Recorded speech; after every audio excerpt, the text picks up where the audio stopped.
بزرگوں یعنی علم کو خود بھی کرنا ہے، خود نماز پڑھنی، اوروں کو نماز والا بنا، خود حج کرنا، اوروں کو خود دن پر چلنا، یہ امر بالمعروف ہے، یہی اس کا مقصد ہے۔ خود نیکی کرنی، اوروں کو نیکی پر ڈالنا ہے، خود گناہوں سے بچنا ہے، اوروں کو بچانا ہے، خود جنت والے اعمال کرنے، اوروں کو کرنا ہے۔ اس پر مطمئن نہیں ہونا چاہیے کہ میں تو خود نماز پڑھتا ہوں بس۔ یہ مولانا یوسف رحمۃ اللہ علیہ کا قول ہے کہ اپنی دینداری پر مطمئن ہونا یہ دین کی کیا ہے؟ موت ہے۔ کہ میں تو اب خود تم تہجد پڑھتے ہو، لوگ سارے گناہ، اس کا کون فکر کرے گا؟ یہ ہماری ذمہ داری ہے اوروں کو نیک اعمال پر ڈالنا۔ یا ماشاءاللہ واقعات سنتے رہتے ہیں کہ بنی اسرائیل میں بہت نیک آدمی تھا، اور اللہ پاک نے فرشتے کو حکم دیا کہ جب اس بستی کو پلٹا دو۔ جب وہ آ گیا تو اس نے جو ہے اس کو دیکھا، پھر واپس اللہ پاک کے پاس چلے گیا، اللہ اس میں ایک نیک آدمی ہے۔ ساری رات اللہ پاک نے فرمایا کہ جاؤ سب سے پہلے اس کو یعنی ختم کرو بعد میں، کیونکہ یہ دیکھ رہا ہے میری نافرمانی ہو رہی ہے اور اس کو اوروں کا فکر نہیں ہے۔ تو اس سے وہی ہمارے ذمہ اوروں کا بھی فکر ہے۔ یہ جو شبی جمعہ میں، شبی اتوار میں یہاں پر ماشاءاللہ مرکز میں لوگوں کو بلایا جاتا ہے، یہ ایک محنت کے سلسلے میں کہ بھئی یہ محنت ہمارے اسلاف نے کیا، صحابہ نے کیا، ان کو اللہ نے کتنی زبردست عزتوں سے نوازا، اللہ نے ان کو کتنے اونچے مقام پر پہنچا دیا، اللہ ان سے راضی ہو گئے، بعض پر سلام آئے، اور کتنا اونچا مرتبہ اللہ نے ان کو دیا۔ تو یہ اس محنت اور اس دن کی مبارک کام کی وجہ سے اللہ نے ان کو دی۔ تو اس لیے دوستو بزرگ، یعنی ابھی تک جو سستی ہم سے ہوئی، کوتاہی ہوئی، غفلت ہوئی، اس پر ہم اللہ پاک سے معافی مانگیں، یقین جانیں، اور اللہ پاک سے اپنے آپ کو قبول فرمائیں۔ ایک دن عبدالرحمٰن صاحب رحمۃ اللہ علیہ فرمانے لگے کہ جو چیز جس کام کے لیے ہوتی ہے، اس چیز کو اس کام میں اگر اس سے من نہ کیا جائے تو اس کو ظلم کہتے ہیں۔ اور پھر فرمانے لگے اس امت کو اللہ نے تبلیغ کے کام کے لیے پیدا کیا، ہم نے تبلیغ کے کام کو نہیں کیا، تو کہنے لگے ہم ظالم ہیں، اور ظالموں کے ساتھ اللہ کی مدد نہیں ہوتی ہے۔ وہ تو ان کو یہی فکر کہ بھئی امت اپنے کام پر آ جائے، ذمہ داری پر آ جائے۔ آج ہم اپنے آپ کو ذمہ دار نہیں سمجھتے، بس میں تو ڈاکٹر ہوں، انجینئر ہوں، پروفیسر ہوں، افسر ہوں، یہ ہوں۔ سب سے پہلے ہمارا محمد صلی اللہ علیہ وسلم کی امت ہے، آپ صلی اللہ والا مبارک کام ہمارا کام ہے، اور آپ کے مبارک کام کے لیے ہم نے جتنا ہم سے ہو سکے، اصل قربانیاں تو اللہ کے مبارک دین کے لیے صحابہ نے دی۔ انہوں نے خون نکالا اپنے بدنوں سے، ہمارے بڑے فرماتے تم کم از کم اپنے آپ سے تو پسینہ نکال، اور انہوں نے ساری زندگی لگائی اللہ کی۔ ہم ایک کم از کم اپنی زندگی کا 10واں حصہ تو لگا، اپنے مال کا 10واں حصہ اللہ کے مبارک دین پر لگا۔ من تشبہ بقوم فہو منہم، جو جس قوم کی نقل کرے گا اللہ ان کے ساتھ حشر فرمائیں گے۔ اصل قربانی تو تبلیغ کے اس مبارک دین کے مبارک محنت کے لیے صحابہ نے دی۔ اس طرح میں نے پہلے عرض کیا، بیویاں بیوہ ہو گئی، بچے یتیم ہو گئے، گھروں سے بے گھر ہو گئے، اور پوری دنیا میں انہوں نے اپنی قبریں بنائی، لیکن اللہ کے مبارک دین کو پوری دنیا میں پھیلایا بڑی مشقتوں سے، اور بڑی جو ہے نا بڑے مجاہدی کی۔ یہ تو ان کے مجاہدوں کے برکات ہیں۔ اگر وہ لوگ کہتے ہیں کہ بھائی چلو بس یہ مکہ مکرمہ میں رہو، مدینہ منورہ میں رہو، اور دیکھو مکہ حرم شریف میں بیت اللہ شریف میں ایک نماز 1 لاکھ کے برابر ہے، اور مسجد نبی میں ایک نماز 50,000 کے برابر ہے۔ کہنے کیا یعنی ایک صحابی ہیں، یعنی آپ نے اس کو یمن بھیجا، غالباً اس کا نام ہے معاذ رضی اللہ تعالیٰ عنہ۔ آپ زندہ تھے، آپ کی ان کے ساتھ بڑی محبت تھی۔ ایک موقع پر آپ نے فرمایا اے معاذ میں تم سے محبت کرتا ہوں۔ اب دیکھو جس صحابی کو حضور کہے کہ میں تم سے محبت کرتا ہوں تو اس کے سینے میں حضور کی محبت ہوگی یا نہیں ہوگی؟ تو اس کو آپ نے فرمایا اے معاذ تم یمن چلے جاؤ، اور پھر ان کے ساتھ خود وہ روانہ ہو گئے، آپ بھی ان کے ساتھ۔ دیکھو جس کے ساتھ جس کی محبت ہوتی نا، اس کے ساتھ کچھ کچھ حرکت کرتا ہے، جاتا ہے کہ رخصت کرنے کے لیے۔ آپ نے دیکھا ہوگا حج کے موقع پر جو لوگ حج کو جاتے ہیں، بعض لوگ بستی سے نکلتے ہیں، بعض لوگ ایئرپورٹ تک جاتے ہیں، تو آپ خود ان کے ساتھ مدینہ منورہ سے بھی باہر نکلیں اور آپ ان کو نصیحتیں وصیتیں کرتے رہیں. بزرگوں، جب یہ محنت ہوگی، اللہ کے مبارک دین کی محنت ہوگی، لوگوں کو جب اللہ کی طرف بلایا جاتا ہے، اس کے لیے لوگ جو ہے کوشش کرتے ہیں، محنت کرتے ہیں، تو اس محنت کا نتیجہ کیا ہوگا؟ لوگوں کو اللہ پاک اس محنت کے سلسلے میں ہدایت دیں گے. اور اللہ کے خزانوں میں سب سے قیمتی دولت کیا ہے بھائی؟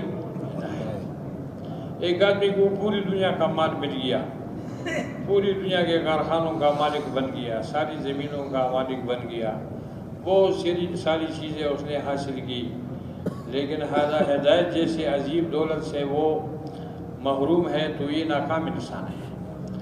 اور ایک انسان کو کچھ بھی نہیں ملا لیکن ہدایت اس کو مل گئی، تو یہ کامیاب ہے. اور اسی کی کامیابی کے بارے میں اللہ نے خود فرمایا ہے کہ بھئی جو قیامت کے دن جہنم کی آگ سے بچا اور جنت میں داخل ہو گیا تو یہ کامیاب ہو گیا. فمن زحزح عن النار وادخل الجنۃ فقد فاز. جو قیامت کے دن جہنم کی آگ سے بچ گیا اور جنت میں داخل ہو گیا تو یہ کیا ہو گیا بھائی؟ کامیاب ہو گیا.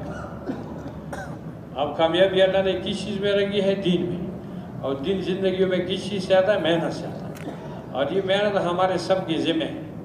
ختم نبوت کے صدقے اللہ نے یہ محنت تمام امت کے ذمہ لگا ہے.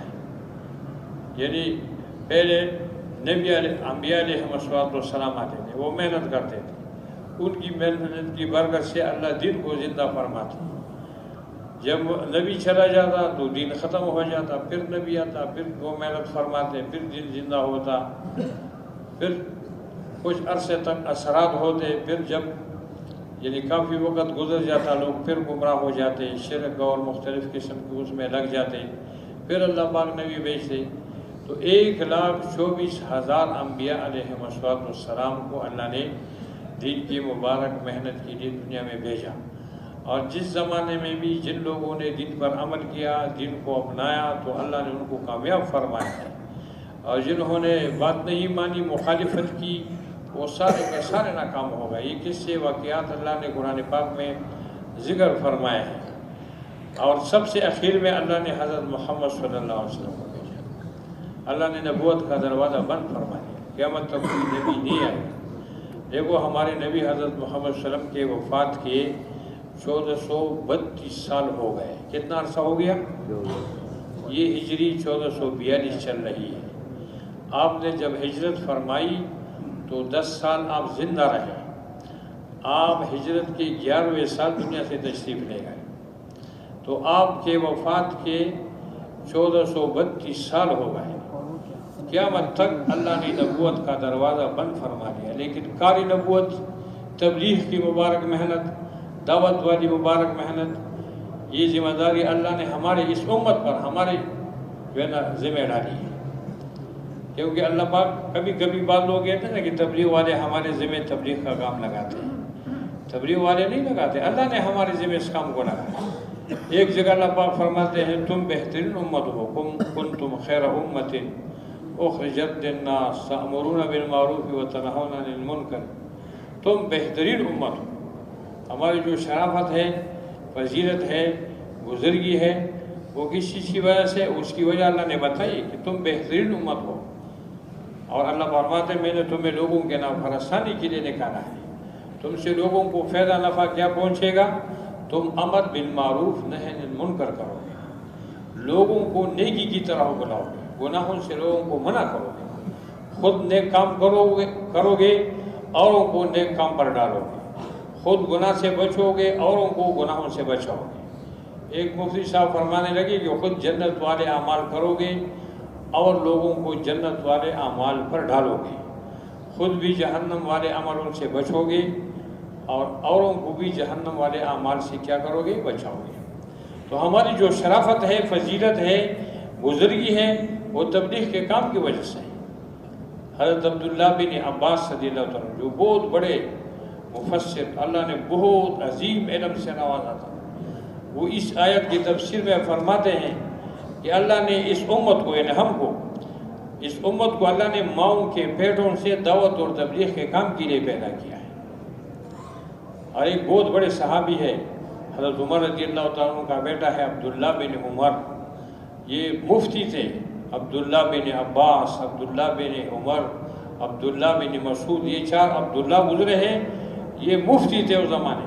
وہ اس آیت کی تفسیر میں فرماتے ہیں فَأَدُّوا شرط اللہ، اے لوگوں اللہ نے جو شرط لگائی ہے یعنی خیر امت کی، اس شرط کو پورا کر لو ورنہ تم بہترین امت میں نہیں آ سکتے. وہ شرط کیا ہے؟ تبلیغ کا کام کرو، دعوت و تبلیغ کے کام کو کرو. ایک بھینس اس وقت اچھی بھینس سمجھی جاتی ہے جب وہ دودھ دیتی ہے. جب دودھ دینا چھوڑ دیتی ہے تو پھر مالک کیا کرتے ہیں؟ اس کو بیچ دیتے ہیں. کسائی کیا والے ہو. تو فضیلت اس کی دودھ کی وجہ سے. ہماری فضیلت تبلیغ کی. ہم تبلیغ کا کام نہیں کریں گے. جس طرح بھینس دودھ دینا چھوڑ دے تو پھر اس کی کوئی قدر و قیمت ہی نہیں. ایک موٹر اس وقت اچھی موٹر تصور کی جاتی ہے جب وہ چلتی ہے. جب خراب ہوتی ہے تو پھر ایک گھڑی جب ٹائم صحیح دیتی ہے لوگ کہتے ہیں اچھی گھڑی ہے. جب وہ ٹائم دینا چھوڑ دے کوئی بھی اس کو اچھی گھڑی نہیں کہہ سکتا. ہمارے جو شرافت ہے فضیلت ہے وہ تبلیغ کے کام کی وجہ سے. اور ہمارے مودی صاحب فرمانے لگے کہ بھئی یہ جو کام ہے یہ اللہ نے ہمارے ذمہ لگایا. کوئی تبلیغ والا نہیں. اللہ پاک قرآن پاک میں سورۃ یوسف میں حضور پاک صلی اللہ علیہ وسلم کو فرماتے ہیں قُلْ هَٰذِهِ سَبِيلِي أَدْعُو إِلَى اللَّهِ عَلَىٰ بَصِيرَةٍ أَنَا وَمَنِ اتَّبَعَنِي. آپ ان کو کہہ دیجئے. اللہ پاک فرماتے قُلْ، آپ کہہ دیجئے هَٰذِهِ سَبِيلِي، یہ ہے میرا راستہ. أَدْعُو إِلَى اللَّهِ، میں اللہ کی طرف لوگوں کو بلاتا ہوں.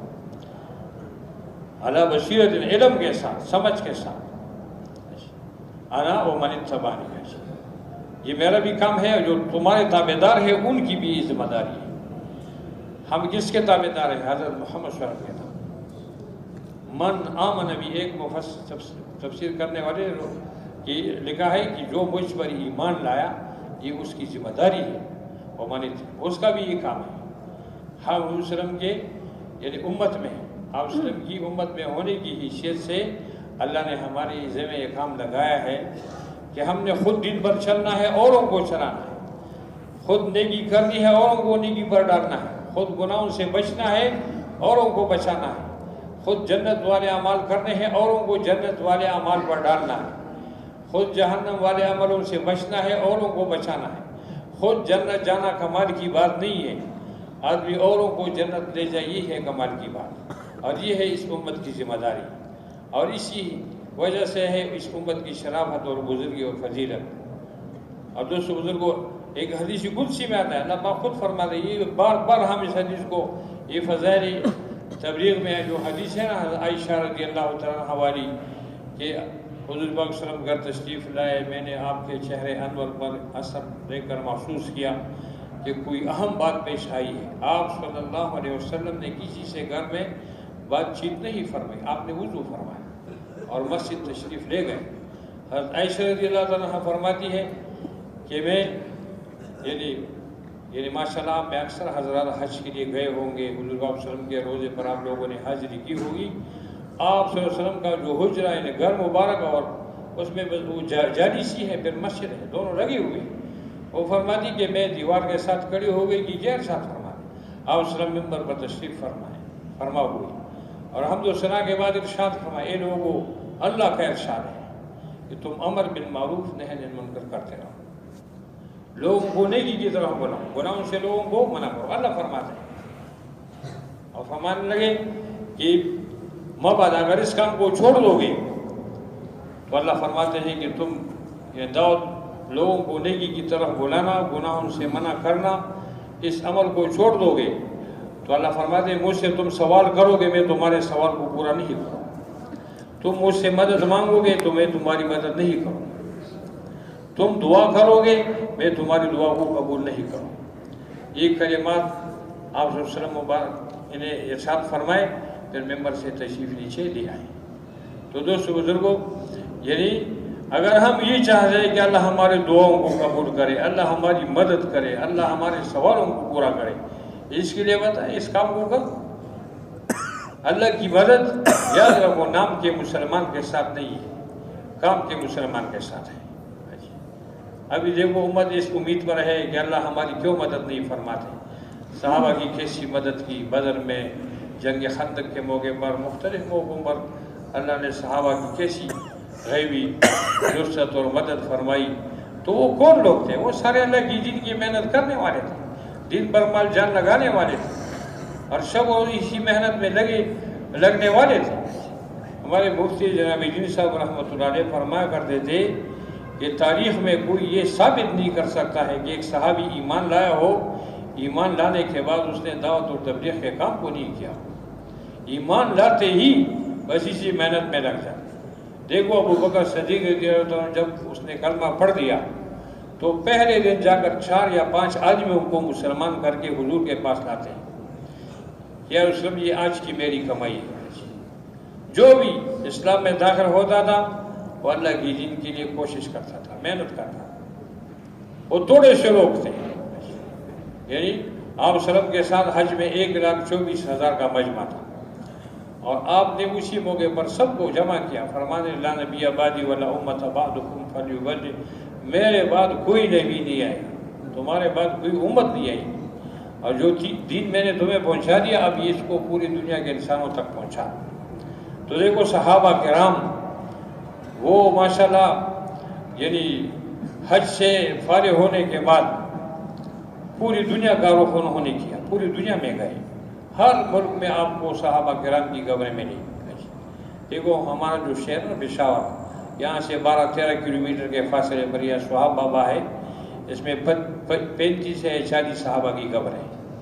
یہ ہمارے ساتھ افغانستان ہے، کابل شہر میں 72 صحابہ کرام کی قبر ہے. یہ روس کے اکثر ملکوں میں صحابہ کی قبر، چین میں صحابہ کی قبر ہے.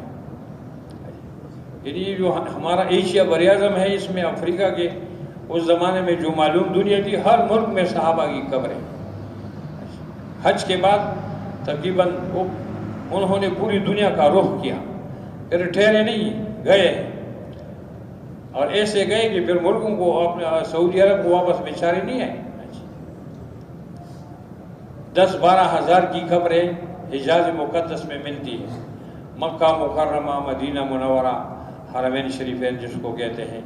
حجاز مقدس میں یہ جدہ بھی آتا ہے، اس میں بھی صحابہ کی قبریں ہیں. تو اس میں 10 یا 12 ہزار کی قبریں ملتی ہیں. باقی 1,14,000 یا 12,000 صحابہ کی قبریں ملکوں میں بنی. تو یہ کس لیے گئے بھائی؟ اللہ کے مبارک دین کی، کیونکہ ذمہ داری کا احساس تھا، یہ کام ہمارے ذمہ ہے، اور انہوں نے احسن طریقے پر اس ذمہ داری کو سنبھالا. ایسے گئے.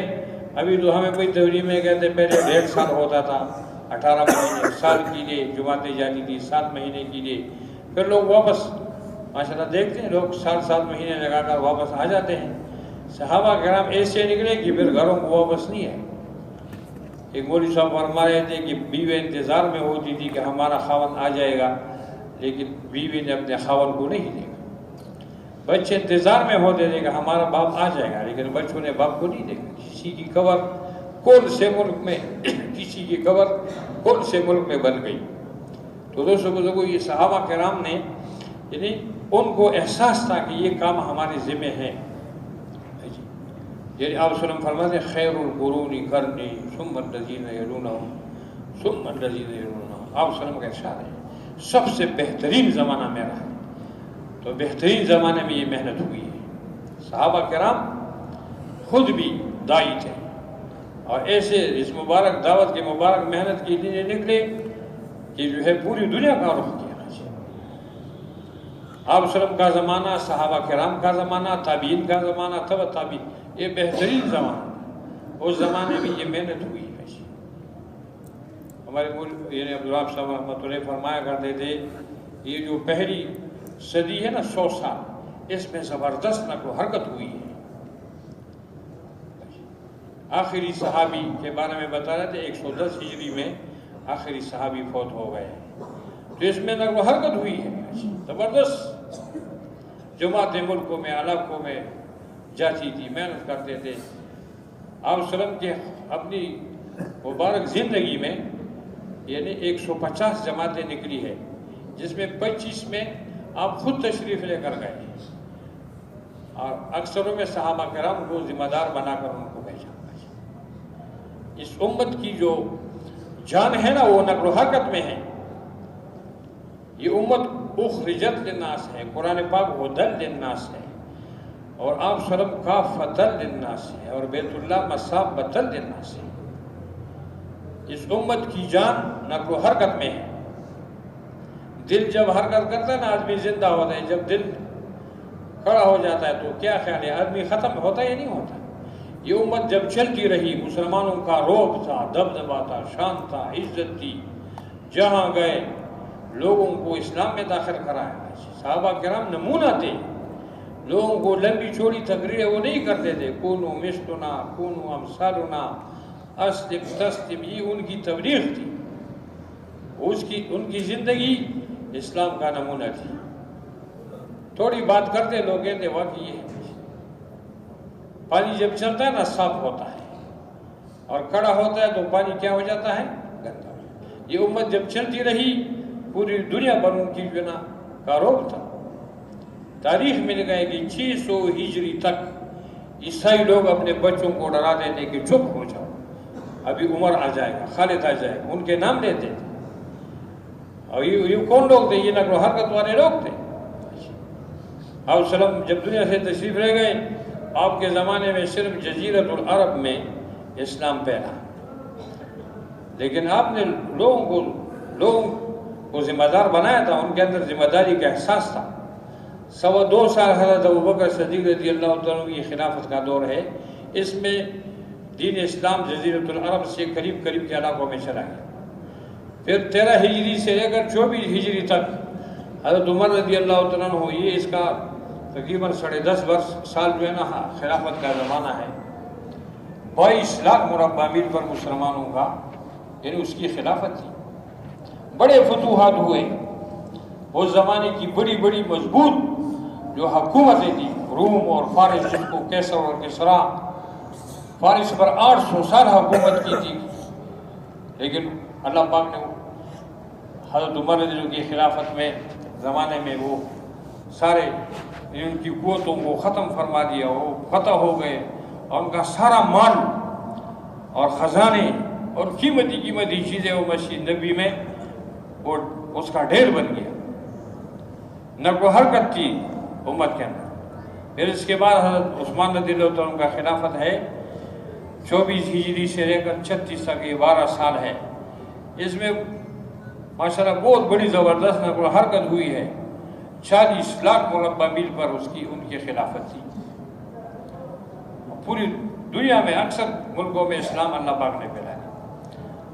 تو اس امت کا جو اگلا طبقہ تھا، جو خیر القرون کا دور تھا، اس میں نقل و حرکت یعنی وہ اللہ نے رواج دیا تھا. اب ہمارے بڑی بھی فرماتے ہیں کہ بھئی پھر امت نقل و حرکت پر آ جائے. کس پر آ جائے بھئی؟ نقل و حرکت اس امت کی جان ہے. اور غربت یعنی یہ جو دین پھیلایا ہے نا صحابہ کرام نے پھیلایا. یہ غریب لوگ تھے، فاقہ مست لوگ تھے، گھروں میں فاقے ہوتے تھے. ایک صحابی فرماتے ہیں کہ جب بھی میں اللہ کے راستے میں نکلا ہوں میرے گھر میں فاقہ ہوتا تھا. بیچاروں کے پاؤں میں جوتے نہیں ہوتے تھے، کھانے کا کوئی پروگرام نہیں ہوتا تھا، سواری بھی نہیں ہوتی تھی. اور بعض موقعوں پر تو انہوں نے یعنی پتے کھائے ہیں، پتے. سواری کا کوئی پروگرام نہیں تھا. غریب لوگوں نے اس دین اسلام کو پھیلایا. غربت میں آج تو دیکھو کتنی اللہ نے سہولت دی، ہمیں مال دیا ہے، سہولتیں دی ہے، سواریاں ہیں.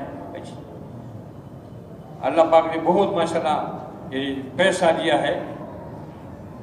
تو وہی ہمارے اوپر اللہ کی دین کا حق ہے. یاد رکھو آج ہم بس یہ بچے کا حق ہے، دکان کا ہے اور بیوی کا ہے، بس سارے اس کا حق ہے. اس کا ایک حق ہمارے اوپر اللہ کا بھی ہے، اللہ کے رسول کا بھی ہے، اللہ کے دین کا بھی حق ہے.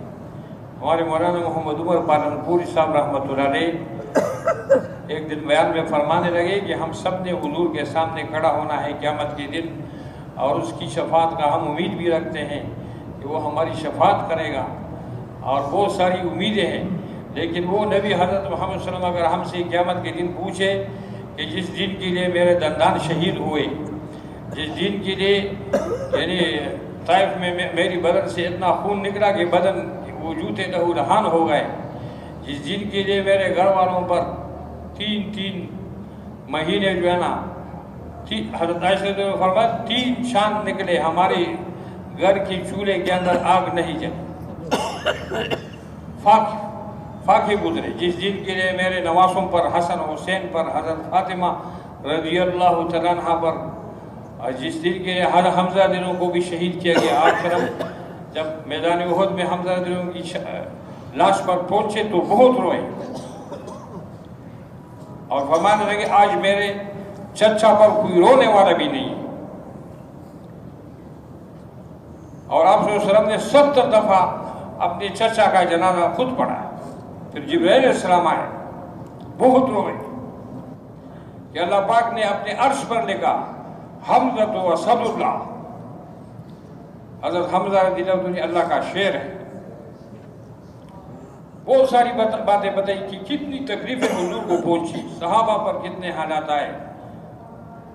تو اگر ہم سے پوچھے کہ میں نے، میرے خاندان والوں نے، میرے نواسوں پر، گھر والوں پر، صحابہ کرام پر، اکثر ان کے رشتہ دار تھے، ان پر کیا حالات گزرے، تم نے اس دین کے لیے کیا کیا؟ جس باغ کو صحابہ کرام نے خون سے سیراب کیا تھا، وہ باغ تمہارے سامنے اجڑ رہا تھا، ختم ہو رہا تھا، اس کی آبیاری کے لیے، اس کی آبادی کے لیے تم نے کیا کیا؟ تو ہم کیا جواب دیں گے کہ میری ایک بیوی تھی، 2-3 بچے تھے۔ بعض صحابہ کرام کے ایک صحابی فرماتے ہیں میں نے 110 بچوں کو خود دفنایا ہے۔ ان کی بیویاں بھی 4 وہ بیویاں باندیاں بھی ہوتی تھی، اولاد کافی ہوتی تھی صحابہ کرام، لیکن وہ چیز ان کے لیے رکاوٹ نہیں بنی ہے، نکلے ہیں اللہ کے راستے میں، پوری دنیا میں پھرے ہیں۔ تو دوستو بزرگوں، ہمارے اوپر اللہ کی دین کا بھی حق ہے، اللہ کے رسول کا بھی حق ہے کہ اللہ کے مبارک دین کے لیے ہم بھی پوری دنیا میں پھرنے کا عزم ارادہ کر لیں، اللہ سے مانگیں۔ یقین جانے خوش قسمت اور خوش نصیب ہے وہ آدمی جس کا مال، جان، وقت، طاقت، قوت، صلاحیت، استعداد، جس کی جوانی کا حصہ، زندگی کا کچھ حصہ اللہ کے مبارک دین پر لگ جائے۔ اور ہم سب نے دوستو بزرگوں دیکھو قیامت کے دن اللہ کے سامنے کھڑا ہونا ہے۔ حدیث شریف میں آتا ہے کہ جب قیامت کے دن جب آدمی قبر سے نکلے گا تو یہ زمین انسان کے پاؤں کو پکڑے گی، اور یہ جب تک اب اللہ پاک کو 4 سوالوں کا جواب نہیں دے گا تو آگے یہ چل نہیں سکے گا۔ سوال کرنے والا اللہ پاک خود ہوں گے۔ پہلا سوال اللہ پاک یہ پوچھیں گے، اے میرے بندے میں نے تجھے زندگی دی تھی، وہ زندگی تم نے کہاں لگائی؟ دوسرا سوال ہوگا جوانی کے بارے میں نے تجھے جوانی دی تھی، جوانی کہاں لگائی؟ تیسرا ہوگا سوال پیسوں کے کمانے کے بارے میں اور پیسوں کے خرچ کرنے کے بارے میں کہ مال کہاں سے کمایا تھا، کہاں خرچ کیا۔ اور چوتھا سوال یہ ہوگا کہ اپنے علم پر کیا عمل کیا۔ اور یہ جوابات اللہ پاک کو دینے ہیں۔ اللہ پاک علیم ہے، خبیر ہے، سمیع ہے، ہمارے سب کچھ سے باخبر ہے۔ تو جو کہ ہم نے کیا ہوگا اس کو دیکھو، کسی افسر کے سامنے، دفتر میں، کسی ایس او کے سامنے میں، عدالت میں، جج کو آدمی جھوٹ بھی بول سکتا ہے۔ قیامت کے دن جھوٹ جو ہے نہ چل سکے گا نہ کوئی۔ اللہ پوچھے کہ 70 سال زندگی میں نے دی تھی، کہاں لگائی؟ تو ہم کیا جواب دیں؟ جوانی کے بارے میں پوچھے، جوانی کہاں، آج ہماری جوانی کہاں لگ رہی ہے؟ ہمارے جوانوں کی جوانیاں کہاں لگ رہی ہیں؟ جوانی اللہ کی بہت بڑی نعمت ہے۔ یہ جو بوڑھے ہیں نا، ان سے پوچھو کہ جوانی کتنی اللہ کی نعمت ہے۔ آدمی بوڑھا ہو جائے، سارا بدن کمزور، آنکھیں، نظر کمزور، بدن میں طاقت ختم، کوئی بدن کا کوئی حصہ درد کر رہا ہے، کیونکہ جوانی میں آدمی بہت کچھ کر سکتا ہے۔ در جوانی توبہ کردن شیوہ پیغمبری۔ جو جوان جوانی میں اللہ کی عبادت کرے گا، اللہ قیامت کے دن اپنے عرش کے سائے کے نیچے ان کو جگہ دے گا۔ جو جوان جوانی میں اللہ کو راضی کرے گا، اللہ کی عبادت کرے گا، اللہ اس کو جنت کی جوانی دیں گے۔ جنت میں داخل ہوتے ہی اللہ پاک کی طرف سے 4 اعلانات ہوں گے، اے میرے مہمانوں، میرے مہمان خانے میں آ گئے ہو، ہمیشہ کے لیے زندہ رہو گے، موت نہیں آئے گی۔ دوسرے اعلان یہ ہوگا، ہمیشہ کے لیے جوان رہو گے، بڑھاپا نہیں آئے گا۔ تیسرا اعلان یہ ہوگا کہ ہمیشہ کے لیے صحت مند رہو گے، بیماری نہیں آئے گی۔ چوتھا اعلان اللہ یوں فرمائیں گے ہمیشہ کے لیے خوش رہو گے، کسی قسم کی پریشانی نہیں آئے گی۔ ہمیشہ کی جوانی کہاں ملے گی؟ جنت میں، بشرطے کی جوانی کو ہم قیمتی بنا دیں۔ جوانی میں اللہ کی دین کے لیے آپ کو تھکائے، بہت کچھ جوانی میں آدمی کر سکتا ہے۔ تو دوستو بزرگو، جوانی کے بارے میں سوال ہوگا، پیسوں کے کمانے اور خرچ کرنے کے بارے میں سوال ہوگا۔ آج ہم پیسے کیسے کما رہے ہیں، خرچ کیسے کر رہے ہیں، اس کے بارے میں پوچھا جائے گا۔ اس کے علماء فرماتے ہیں روزی کے کمانے میں اور پیسوں کے کمانے میں حلال طریقے اختیار کرو، اللہ پاک تم سے پوچھے گی، اور تو سب کچھ جاننے والے ہیں۔ اور خرچ کے بارے میں بھی، آج خرچ کرنے کی جگہ کیا ہے بھائی؟ آج ہمارے رواجوں پر بہت سارا مال لگ رہا ہے، اللہ کی دین پر ہمارا مال نہیں رہا ہے۔ ایک آدمی سے میں نے پوچھا کہ شادی میں کتنے پیسے لگائے، کہنے لگے تقریباً 20 لاکھ سے زیادہ میں نے تو روٹی پر لگائے۔ تو دیکھو، اور اس کو کہے بھائی اللہ کے راستے میں ایک سال کا سفر کر لو، 2 لاکھ روپے لگ جائیں گے، یا حج کے لیے ہو کہ حالانکہ اس پر حج فرض ہے، حج اس نے نہیں کیا۔ آج امت کا پیسہ رواجوں پر لگ رہا ہے، دین پر نہیں لگ رہا۔ صحابہ کی تاریخ کو پڑھے، صحابہ کا مال کہاں لگا ہے؟ اللہ کی دین پر لگا۔ اللہ ابوبکر صدیق رضی اللہ عنہ بہت بڑے مالدار تھے، اس نے سارا مال اللہ کے مبارک دین پر لگایا، سارا مال لگا دیا۔ حضرت عمر رضی اللہ عنہ، عثمان، صحابہ کی تاریخ کو پڑھے۔ عبد الرحمن بن عوف رضی اللہ بہت بڑے مالدار تھے، انہوں نے اپنے مال کو اللہ کی دین پر لگایا۔ آج ہمارے اس میں ہے نہیں کہ بھئی دین پر بھی کچھ مال کا حصہ لگانا چاہیے۔ یہ مال ہمیں کس نے دیا؟ اللہ نے دیا ہے۔ اللہ پاک فرماتے ہیں میں نے مومنوں کا مال اور جان جنت کے بدلے میں خریدا ہے۔ ان اللہ اشتری من المؤمنین انفسهم واموالهم بان لهم الجنہ۔ اللہ پاک فرماتے ہیں میں نے مومنوں کا مال اور جان جنت کے بدلے میں خریدا ہے۔ ہمارا سودا ہو گیا ہے۔ اب اگر ہم نے اپنے مال اور جان کو اللہ کے دین پر نہیں لگایا تو ہم نے سودا میں ہم نے گڑبڑ کر لیا۔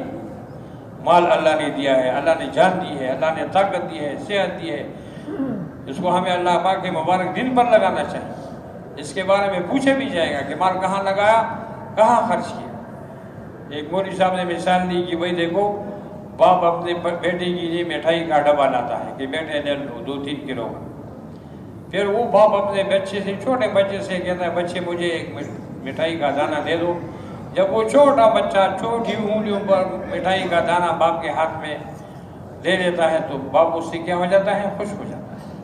حالانکہ یہ ڈبہ کس نے دیا تھا؟ باپ نے دیا تھا۔ مال ہمیں کس نے دیا ہے؟ اللہ نے۔ اب وہ بڑے اللہ ہم سے کہ میرے راستے میں خرچ کرو، وانفقوا، خرچ کرو، لگاؤ۔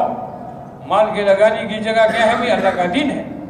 صحابہ سمجھدار لوگ تھے، انہوں نے ابوبکر سارا مال دین پر لگا دیا۔ تاریخ کو پڑھ لیں، عثمان رضی اللہ عنہ نے، یعنی اس نے بھی اکثر مال اللہ کے مبارک دین پر، عمر رضی اللہ عنہ، تو بھی مال کے لگانے کی جگہ کیا ہے بھائی؟ اللہ کا راستہ ہے، اللہ کا دین ہے۔ دین تو عزت والا ہے، اللہ ہمیں عزت والا بنا دے۔ دین چمکا ہوا ہے، اللہ ہمیں چمکا ہے۔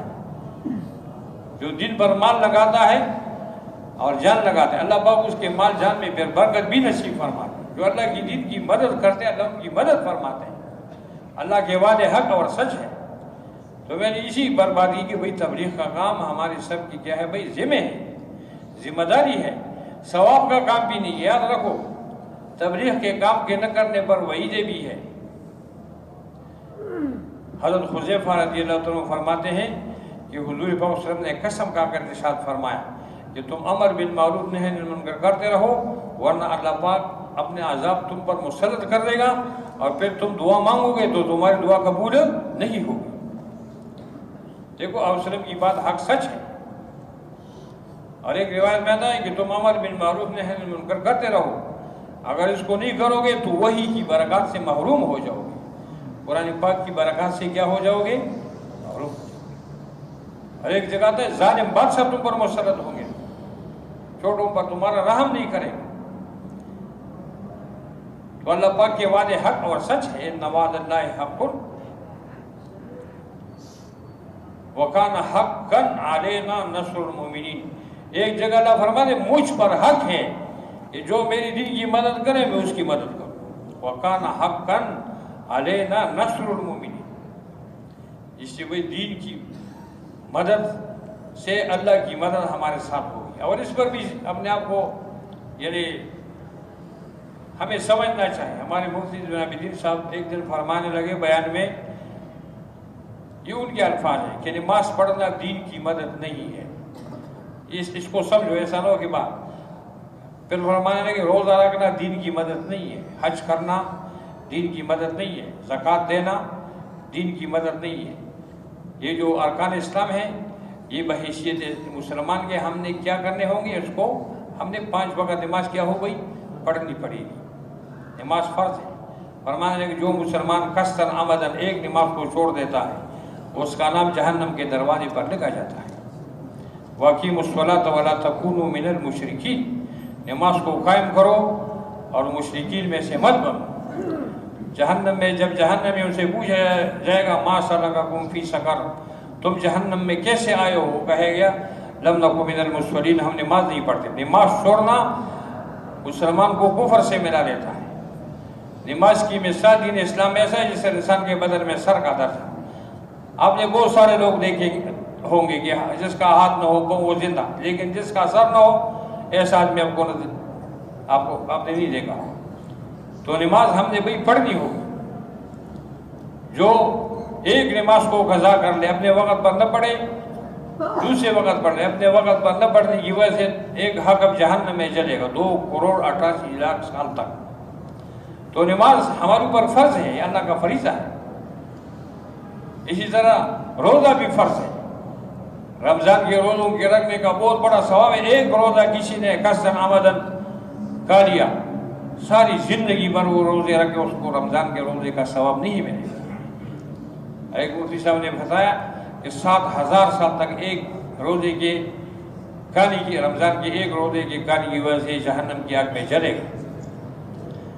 اور جس پر زکوٰۃ فرض ہو جائے وہ زکوٰۃ ادا نہ کرے تو یہ مال اس کے لیے قیامت کے دن ایک گنج سام کی شکل میں اس کے گلے میں ڈالا جائے گا. اس کو کہا جائے گا یہ تمہارا وہ مال ہے جس سے تو زکوٰۃ نہیں نکالتا.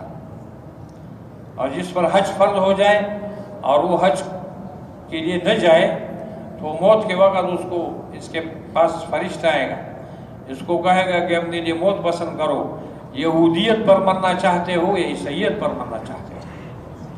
یہ جو کلمہ ہے، نماز ہے، روزہ ہے، حج ہے، زکوٰۃ ہے، یہ ہمارے اوپر یہ کیا ہے بھائی، یہ فرض ہے، یہ ارکان اسلام ہے. اس سے مسلمان کو پہچانا جاتا ہے. اس کی میں مثال دیتا ہوں. اس نے بھی اس مثال دی کہ دیکھو فوجی کی پہچان آپ کس چیز سے کریں گے. وردی ہوتی ہے، ادھر کچھ رینک پنگ لگے ہوتے ہیں، فوجی کی ٹوپی ہوتی ہے، اس کے پاس بندوق ہوتا ہے اور اس کی بوٹ ہوتے ہیں. تو یہ فوجی کی وردی سے فوجی کی پہچان ہوتی ہے. اور فوجی کا کام کیا ہوتا ہے؟ لڑائی. فرمانے لگے مسلمان کو کلمہ، نماز، روزہ، حج، شریعت، دین اسلام کا یہ کیا ہوگا بھائی؟ نمونہ ہوگا. اور اس کا کام جس طرح فوجی کا کام کیا ہے؟ لڑائی، اسی طرح مسلمان کا کام کیا ہے؟ تبلیغ مسلمان کا کام ہے. بات پر سمجھ گئے؟ اس لیے دوستو بزرگوں، یعنی ان کو خود بھی کرنا ہے. خود نماز پڑھنی، اوروں کو نماز والا بنا. خود حج کرنا، اوروں کو. خود دن پر چلنا، یہ امر بالمعروف ہے، یہی اس کا مقصد ہے. خود نیکی کرنی، اوروں کو نیکی پر ڈالنا ہے.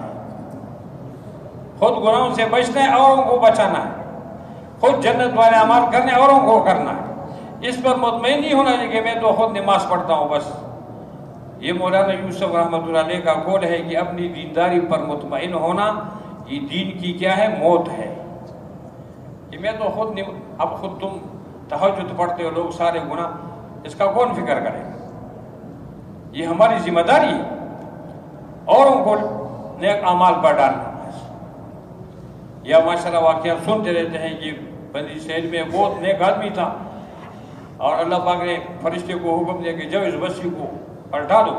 جب وہ آ گیا تو اس نے جو ہے اس کو دیکھا، پھر واپس اللہ پاک کے پاس چلے گیا. اللہ اس میں ایک نیک آدمی ہے. ساری رات اللہ پاک نے فرمایا کہ جاؤ سب سے پہلے اس کو یعنی ختم کرو بعد میں، کیونکہ یہ دیکھ رہا ہے میری نافرمانی ہو رہی ہے اور اس کو اوروں کا فکر نہیں ہے. تو اس سے وہی ہمارے ذمہ اوروں کا بھی فکر ہے یہ جو شب جمعہ میں شب اتوار میں یہاں پر ماشاءاللہ مرکز میں لوگوں کو بلایا جاتا ہے، یہ ایک محنت کے سلسلے میں کہ بھئی یہ محنت ہمارے اسلاف نے کیا، صحابہ نے کیا، ان کو اللہ نے کتنی زبردست عزتوں سے نوازا، اللہ نے ان کو کتنے اونچے مقام پر پہنچا دیا، اللہ ان سے راضی ہو گئے، باس پر سلام آئے، اور کتنا اونچا مرتبہ اللہ نے ان کو دیا۔ تو یہ اس محنت اور اس دن کی مبارک کام کی وجہ سے اللہ نے ان کو دی۔ تو اس لیے دوستو بزرگ، یعنی ابھی تک جو سستی ہم سے ہوئی، کوتاہی ہوئی، غفلت ہوئی، اس پر ہم اللہ پاک سے معافی مانگیں، یقین جانیں، اور اللہ پاک سے اپنے آپ کو قبول فرمائیں۔ ایک دن عبدالرحمن صاحب رحمۃ اللہ علیہ فرمانے لگے کہ جو چیز جس کام کے لیے ہوتی ہے، اس چیز کو اس کام میں اگر استعمال نہیں کیا جائے تو اس کو ظلم کہتے ہیں۔ اور پھر فرمانے لگے اس امت کو اللہ نے تبلیغ کے کام کے لیے پیدا کیا، ہم نے تبلیغ کے کام کو نہیں کیا، تو کہنے لگے ہم ظالم ہیں، اور ظالموں کے ساتھ اللہ کی مدد نہیں ہوتی ہے۔ وہ تو ان کو یہی فکر کہ بھئی امت اپنے کام پر آ جائے، ذمہ داری پر آ جائے۔ آج ہم اپنے آپ کو ذمہ دار نہیں سمجھتے، بس میں تو ڈاکٹر ہوں، انجینئر ہوں، پروفیسر ہوں، افسر ہوں، یہ ہوں۔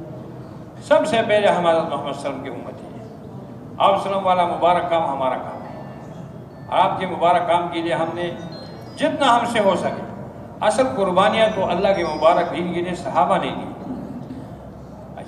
انہوں نے خون نکالا اپنے بدنوں سے، ہمارے بڑے فرماتے تم کم از کم اپنے آپ سے تو پسینہ نکال، اور انہوں نے ساری زندگی لگائی اللہ کی۔ ہمیں کم از کم اپنی زندگی کا 10واں حصہ تو لگا، اپنے مال کا 10واں حصہ اللہ کے مبارک دین پر لگا۔ من تشبہ بقوم فہو منہم، جو جس قوم کی نقل کرے گا اللہ ان کے ساتھ حشر فرمائیں گے۔ اصل قربانی تو تبلیغ کے اس مبارک دین کے مبارک محنت کے لیے صحابہ نے دی۔ جس طرح میں نے پہلے عرض کیا، بیویاں بیوہ ہو گئی، بچے یتیم ہو گئے، گھروں سے بے گھر ہو گئے، اور پوری دنیا میں انہوں نے اپنی قبریں بنائی، لیکن اللہ کے مبارک دین کو پوری دنیا میں پھیلایا بڑی مشقتوں سے، اور بڑی جو ہے نا بڑے مجاہدی کی۔ یہ تو ان کے مجاہدوں کی برکات ہیں۔ اگر وہ لوگ کہتے ہیں کہ بھائی چلو بس یہ مکہ مکرمہ میں رہو، مدینہ منورہ میں رہو، اور دیکھو مکہ حرم شریف میں بیت اللہ شریف میں ایک نماز 1 لاکھ کے برابر ہے، اور مسجد نبی میں ایک نماز 50,000 کے برابر ہے۔ کہتے ہیں کیا؟ یعنی ایک صحابی ہیں، یعنی آپ نے اس کو یمن بھیجا، غالباً اس کا نام ہے معاذ رضی اللہ تعالیٰ عنہ۔ آپ زندہ تھے، آپ کی ان کے ساتھ بڑی محبت تھی۔ ایک موقع پر آپ نے فرمایا، اے معاذ میں تم سے محبت کرتا ہوں۔ اب دیکھو جس صحابی کو حضور کہے کہ میں تم سے محبت کرتا ہوں، تو اس کے سینے میں حضور کی محبت ہوگی یا نہیں ہوگی؟ تو اس کو آپ نے فرمایا، اے معاذ تم یمن چلے جاؤ، اور پھر ان کے ساتھ خود وہ روانہ ہو گئے، آپ بھی ان کے ساتھ۔ دیکھو جس کے ساتھ جس کی محبت ہوتی نا، اس کے ساتھ کچھ یعنی کچھ حرکت کرتا ہے، جاتا ہے کہ رخصت کرنے کے لیے۔ آپ نے دیکھا ہوگا حج کے موقع پر جو لوگ حج کو جاتے ہیں، بعض لوگ بستی سے نکلتے ہیں، بعض لوگ ایئرپورٹ تک جاتے ہیں، تو آپ خود ان کے ساتھ مدینہ منورہ سے بھی باہر نکلیں، اور آپ ان کو وصیتیں کرتے رہے۔ آخر میں آپ نے فرمایا، اے معاذ ہو سکتا ہے کہ آپ کا آنا واپس ہی آنا میری قبر پر۔